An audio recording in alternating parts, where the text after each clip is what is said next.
তালাকের সিস্টেম হচ্ছে প্রথমে আপনি ফাইযুহুন্না, কোরআন বলে আপনি প্রথমে স্ত্রীকে ওয়াজ করবেন। ঝগড়া হলে কি করবেন? ঘরে ওয়াজ নাই, আছে মারামারি আটকিলাগিলি। ওয়াজ করবেন, ওয়াজেও কাজ হচ্ছে না, বুঝানোর চেষ্টা করবেন, বুঝে না। এরপরে আল্লাহ বললেন ওয়াহজুরুহুন্না ফিল মাদাজি', বিছানা আলাদা করে দাও, তুমি এক রুমে ঘুমাবা, তোমার বিবিরে দিবা আরেক রুম। কিছুদিন বিচ্ছেদ চললে ওই বিবির অন্তরে ভালোবাসা তৈরি করে দিবে কে? সুবহানাল্লাহ পড়েন। এখন ওয়াজ করলেন, বুঝাইলেন, বুঝে না। বিছানা আলাদা করলেন, তাও শোনে না। এবার ওয়াদ্রিবুহুন্না, কোরআন বলল বউরে শাসন করো। অনেকে বলে বউরে পিটাও, না, পিটানোর কথা বলে নাই।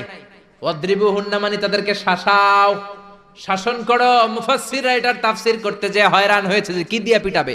কোন মুফাসসির কয় খেজুরের ছোট্ট ডালা দিয়ে এরকম বাড়ি মারবে, আর বলবে ভালো কথা কই হনুস না কেন। অনেকে বলবে, অনেক মুফাসসির বলেছে মেসওয়াক দিয়ে বাড়ি মারবে।